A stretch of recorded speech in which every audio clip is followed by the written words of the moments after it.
Vamos agora à entrevista do dia com Maria Lídia Flandoli. 2014 não foi um ano fácil para o setor de cana-de-açúcar, que amargou baixa produção e fechamento de muitas usinas.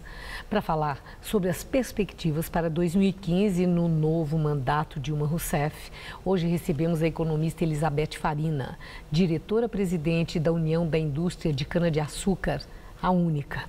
Muito obrigada.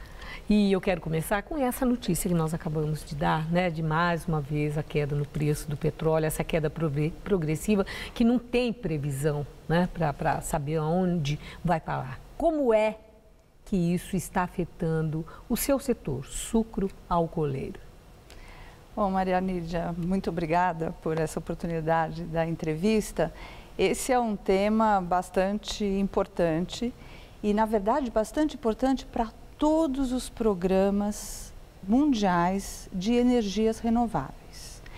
Esse preço baixo do petróleo coloca em xeque programas não só do etanol brasileiro, mas também do etanol americano, de toda a diretiva europeia, da política europeia em direção a combustíveis.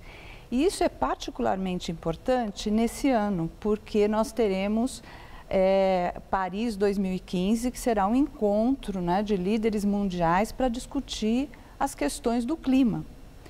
E o setor de transportes no mundo é o maior responsável por emissões de CO2, de gases de efeito estufa, que afetam negativamente as condições de clima.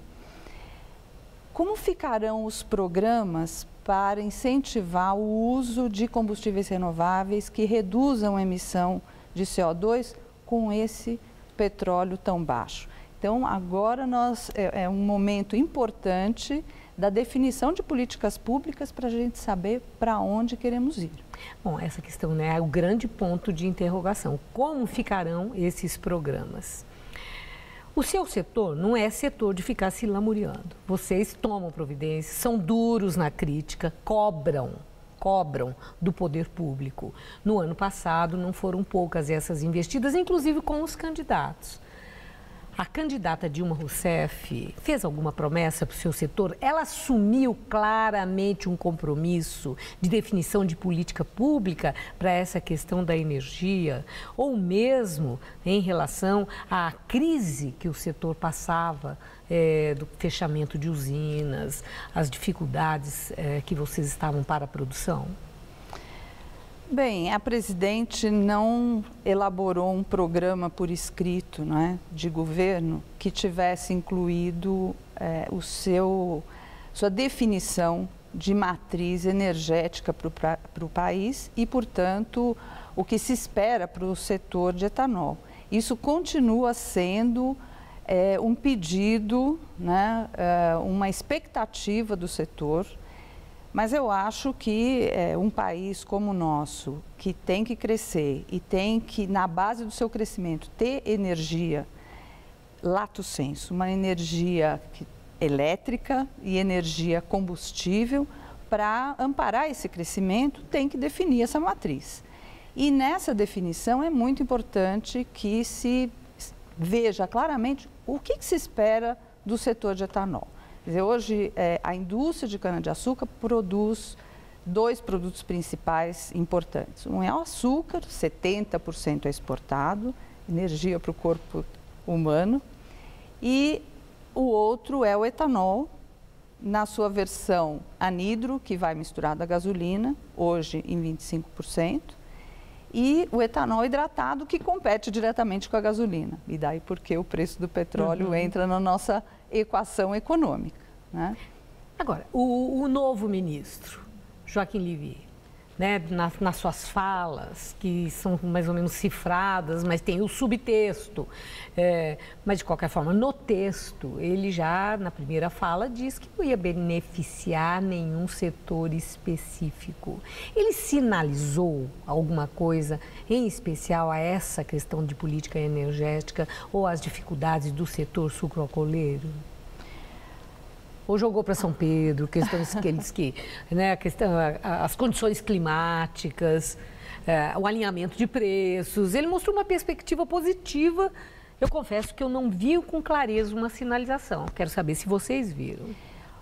Nós vimos sinalizações que podem ser muito construtivas e importantes para o futuro do etanol e para 2015 imediatamente, né? O ministro tem falado muito em retomada da racionalidade econômica no setor de energia. Eu acredito que isso seja favorável para o meu setor. Mas não é genérico? É genérico, mas ao mesmo tempo ele pode ser traduzido em medidas que nem pontuais, importantes, que vão afetar positivamente o setor, ainda que não sejam desenhadas para ele. Por exemplo, o ministro tem mencionado a questão da retomada de alguns impostos, um imposto que eu li no jornal que ele disse que era um imposto do bem, que é a CID, que é um imposto sobre a gasolina, que por sua vez é um combustível fóssil e que emite poluentes, e que essa emissão produzida pela gasolina e que foi incentivada pelo subsídio e pela desoneração tributária que houve nos últimos anos para a gasolina, ele acaba gerando um custo para a sociedade que é um custo invisível. É visível o ar ruim, não é, às vezes, sim, mas no preço ele não é visível. Ele gera um custo social que não está embutido no preço de bomba na hora que o consumidor vai tomar a decisão de encher o tanque, se com gasolina ou se com etanol. Então, esse imposto, ele pode funcionar como um instrumento que mostra o custo real que o consumidor e, na verdade, o cidadão já paga, e o cidadão em geral. Não é só quem usa o carro individual nas cidades para se deslocar. É todo e qualquer cidadão, ainda que você seja um ciclista, ou que você use transporte público, ou que você não use nenhum transporte, você está pagando essa conta. É uma maneira de explicitar. Mas aí com a queda do preço do petróleo, não fica anulado, vamos dizer, essa, aspas, vantagem da CID? Então, são duas coisas diferentes. Eu acho que colocar um imposto ou retomar um imposto que existia sobre o combustível fóssil beneficia a competitividade do combustível etanol renovável, redutor de emissões de gás de efeito estufa, né? Ou seja, você incentiva via preço relativo, comparando o preço, o custo da gasolina com o custo do etanol e, portanto, o consumidor fazendo a sua escolha econômica, ele beneficia o etanol. Então, esse é um elemento muito importante da estrutura de preço, da estrutura de formação de preço do combustível no Brasil. Então, retomar uma racionalidade econômica significa, olha, eu estou fazendo custar mais aquilo que de fato custa mais para o cidadão, não só para aquele que usa automóvel, mas para o cidadão das grandes metrópoles, por exemplo, né?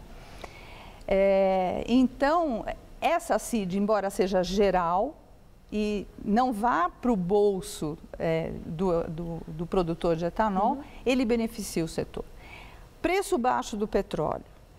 Nós amargamos com o setor de etanol e a Petrobras como a maior fornecedora, né, de gasolina e praticamente a única fornecedora de gasolina, a gasolina pura, que depois é misturada com etanol, amargamos aí vários anos, né, de controle de preço e, mais do que isso, de um subsídio mesmo e uma desoneração tributária, porque foi zerada a CID, porque PIS/COFINS não foi atualizado, enfim, foi reduzido o imposto da gasolina em relação ao etanol. Isso gerou uma crise, ou a perpetuação de uma crise para as usinas, que hoje contam com pelo menos uma perda de 60 mil empregos. Mais de 80 usinas paradas, municípios em enormes crises, município de Sertãozinho preparando uma estratégia de sobrevivência para o município por conta dessas perdas, né? Então, esse estoque de problemas, agora com o preço do petróleo baixo, não desaparecer. Alguma coisa que você tem que compensar. Mas também não anulou.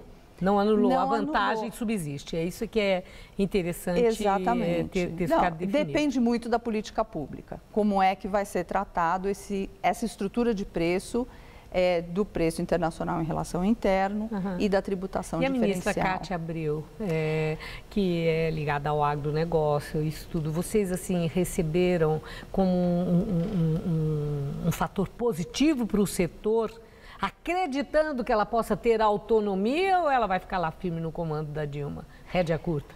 Olha, a ministra Cátia Abreu, você sabe que vem do setor, conhece muito e é uma guerreira. Né? Ela posiciona aquilo que ela quer de maneira clara. Ela já marcou um dia para nos receber. Na verdade, eu tive a oportunidade de conversar com ela no dia da transmissão do cargo. Foi no momento que ela nos convidou para trazer a agenda do etanol. É um dos ministérios mais importantes que nós temos dentro, afinal de contas, nós somos um agronegócio, né? E ela, como presidente do CIMA, que é uma comissão interministerial, para tratar dessas questões, ela pode sim desempenhar um papel importante e nós esperamos contar com ela sim. E eu desejo muito boa sorte. Muito obrigada. Muito obrigada, uma boa noite. Boa noite. Estela.